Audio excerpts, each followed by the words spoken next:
Patriots and Ty Law on a Thursday, brought to you by Corvus Vodka, the official vodka of Pro Football Hall of Famer Ty Law, by 110 Grill, modern American cuisine and a top allergy-friendly restaurant, and by findmassmoney.gov. Andy joins us this morning on the Harbor One hotline, I believe, still on the West Coast. Hey, Ty, good morning. Good morning. Good morning, everybody. How you doing? How is it out there? It's a little chilly, dark, but not bad. Not bad. How's it back there on the East Coast? Sunny? It's actually nice. I think it's gonna. I think it's gonna rain again this weekend, but Curtis knows more about that than I do. Yeah, Saturday doesn't look great. Sunday should be fine. So Sunday. Oh, okay.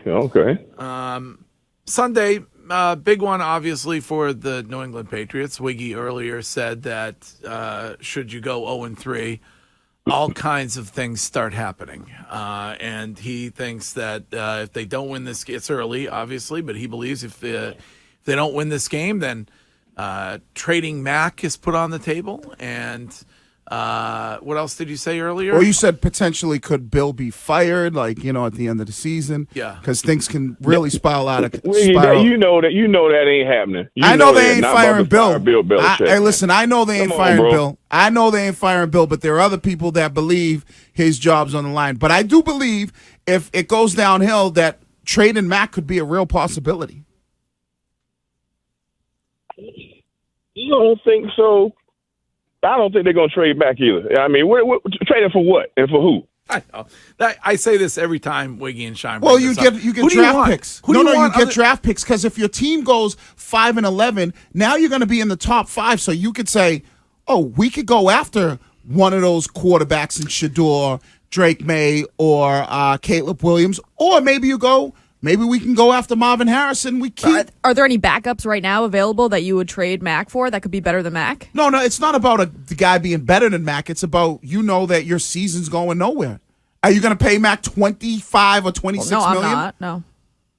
Right. So why not? You might be. Well, you did. They gave Daniel Jones that money. Now you ain't gonna give him, $50, $60 million a year. What the hell they making now? But I just don't see.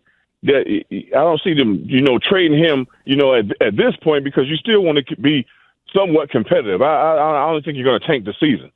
I don't know Bill. Never know him to try to tank anything. You're going to try to win. That's just in my opinion. Well, he's also always been in it. He's never been in a position. And last time they talked about the team, and you would know this, the last time the Patriots, if they do lose, started 0-3 was 2000. And that was ultimately his first year, so it takes a little bit of time. But now you're talking, what's this year, 21 for Bill? Mm-hmm. And when's the last time you've seen him go 0-3 potentially and then be going to Dallas with they could be potentially going 0-4 in his career other than his first year? Didn't we go like 1-4 or 0-3 when we won the Super Bowl? No, we went 1-3. I think we went because remember we you beat the Colts, then you lost the Dolphins, and then you went to 5. You were 5-5, and then never lost again. 1-3. Yeah. So let's have this conversation on Game 4 because if we was 1-3 and we still went to the dance, I'm not saying that they are that type of team, but to count and say start trading and start doing all this stuff, knowing we got a track record and it's in the books, 1-3, and we went to the Super Bowl. So I think it's still a little premature to be talking all that stuff. I know Greg Hill, Coco, with you. This is talk radio in the morning, and we got to have something to talk about. But that's bullshit because Bill Belichick ain't getting fired, and they ain't trading Mac Jones. All right. That right there is a smooth $100 for the swear jar to benefit the Greg Hill Foundation. And I think an additional $20 from QC Kinetics every time Ty drops an expletive. Yeah, so. Clear as day, that one. Yeah.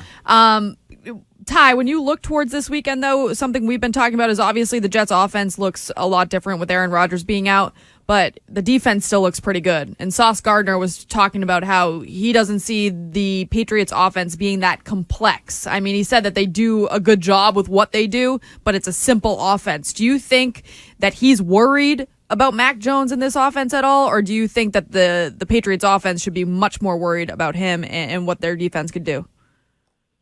And he's absolutely saying what any great cornerback that has that type of confidence will say. They have no one over there that's scaring him. He isn't looking at anybody. He's trying to find a reason to respect him or say something good about it. You know what I mean? That's why he says it's not that complex, because he can't point out any individuals.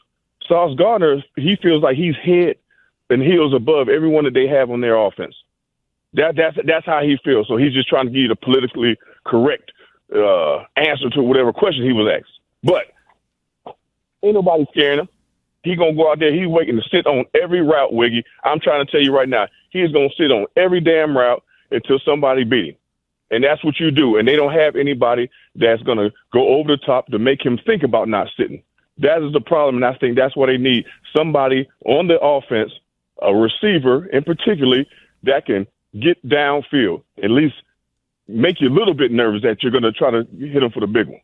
So I understand what the Jets are going to do now. What would you do in the sense of if you were the Patriots, defensive coordinator, and you are looking at them on the other side of the football? Would you say, hey, we're going to put 8 guys in the box, we're not going to let Breece Hall beat us, and we're going to put it all on Zach Wilson's shoulders?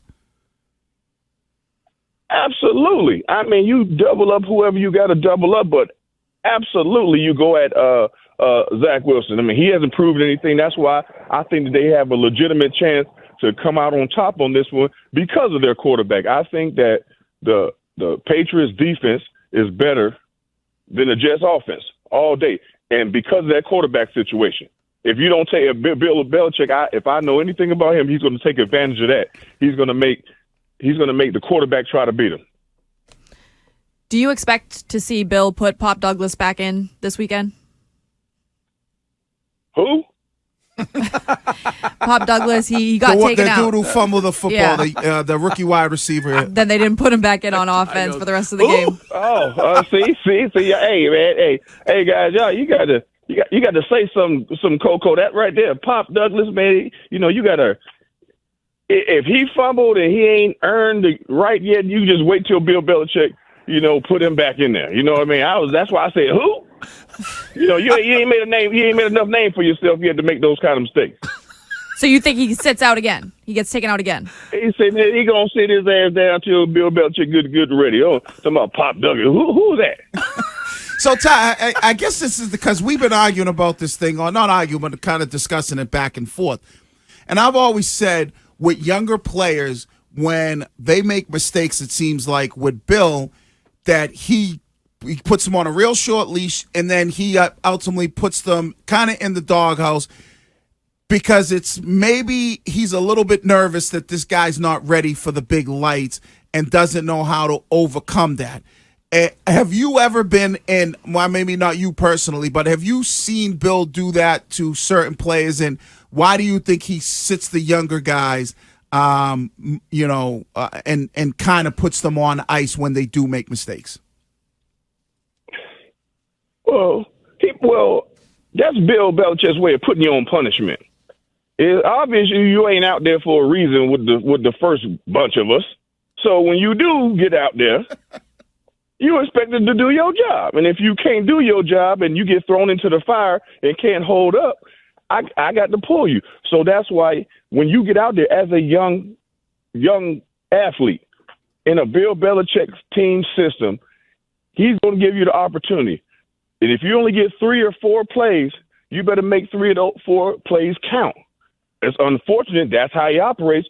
It's a whole other sector of fans and coaches. Hey, give him a chance to play. Let him play. Let him knock off the rust. You ain't got that kind of time to knock off the rust with Bill Belichick. You go out there and you do something, especially when you turn the ball over, you're not going to get a chance again as a young person.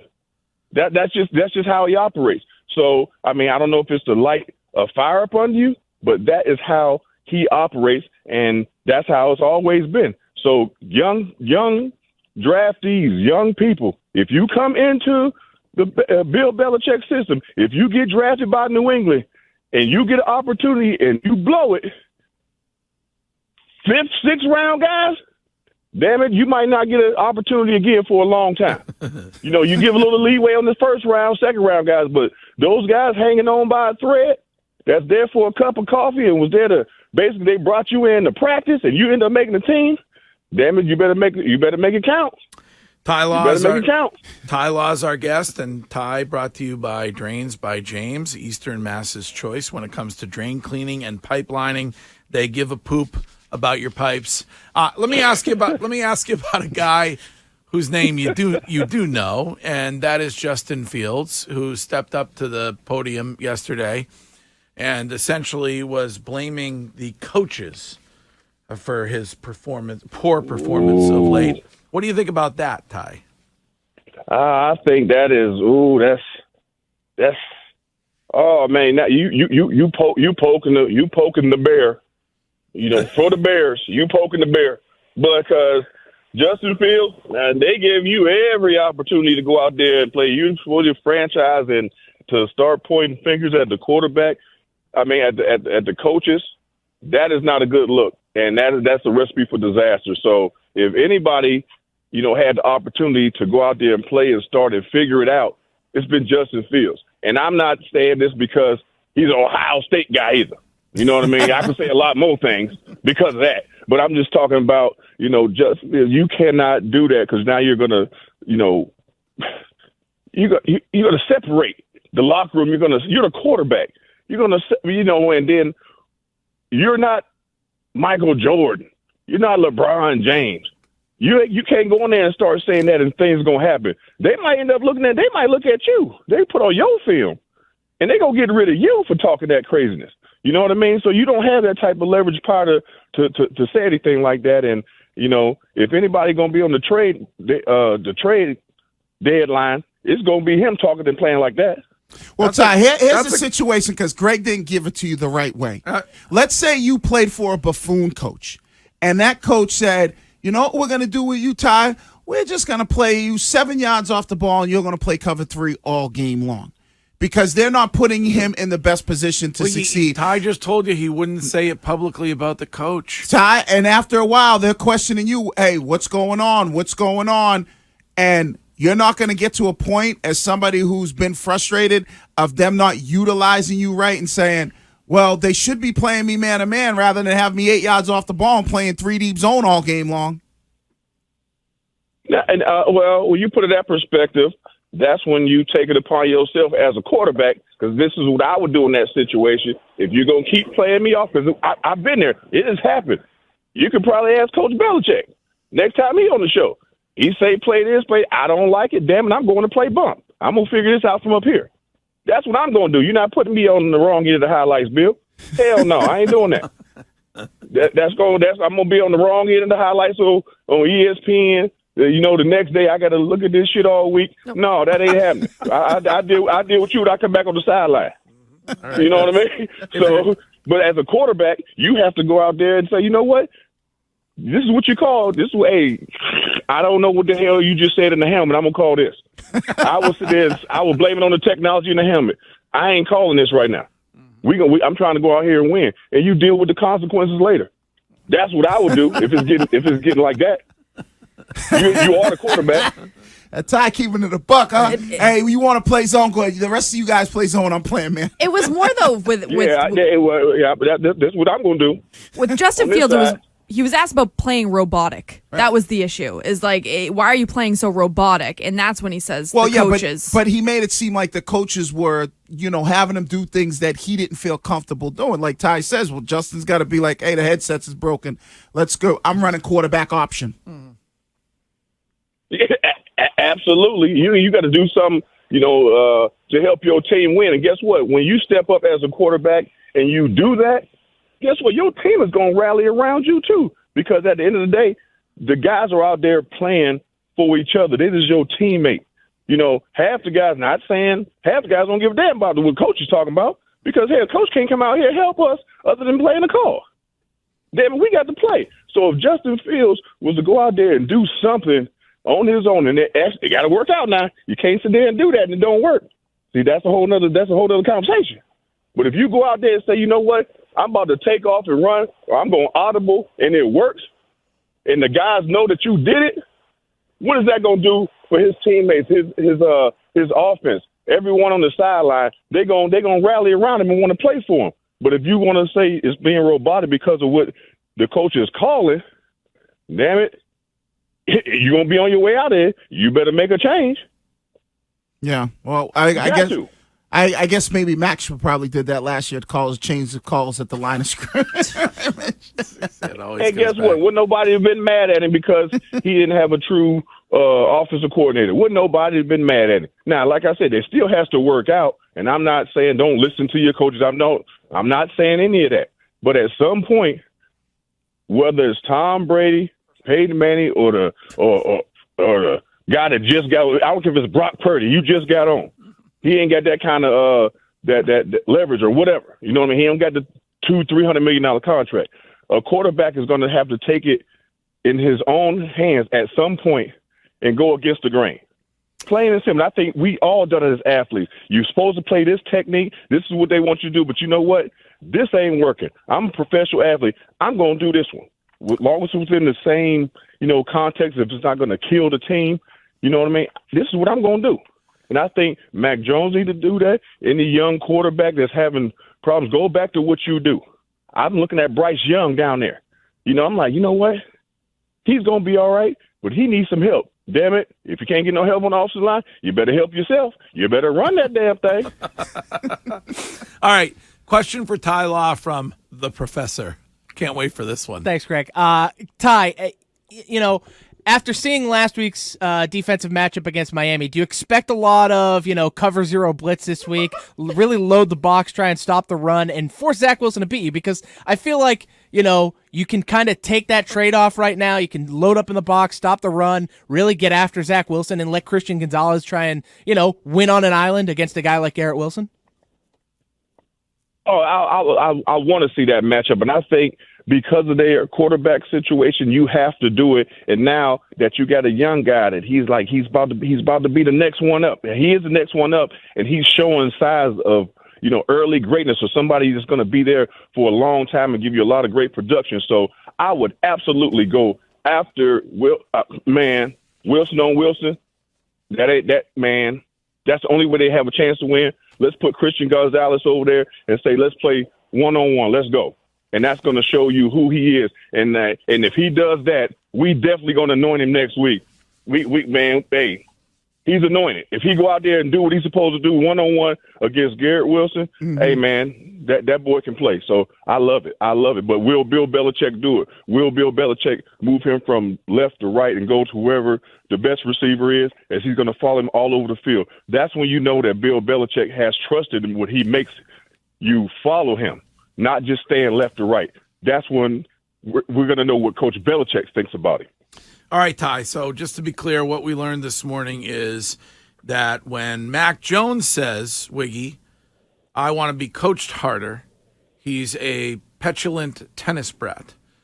But when Justin Fields is complaining about his coaching, he has no other option. No, he's still a tennis brat. He's just a guy who wants to play football the way he plays football. No, but I still think that he's. You want him to lose? I still think that he's. I still think that's just bad want to behavior. Be clear. No, the hypocrisy. I never said he wasn't a tennis brat. I don't know if Justin Fields. You said he was. I know. Yes. I said that's bad behavior. I don't know if he played tennis growing up, but whatever he played, he was a brat. If you're gonna do that. Hey, listen. I'm from a. You just suck it up, like Ty says. You suck it up and do what you got to do. All right. Ty Law, as always, a pleasure. We will. When are we? We're talking to you next Tuesday. But are you back? You in the studio soon enough? Yeah, I'm back in the studio next Tuesday. We're going to hang out. And we're going to watch the game at Apex in Marlboro this Sunday. Come on out, have a drink right after my son's little league game.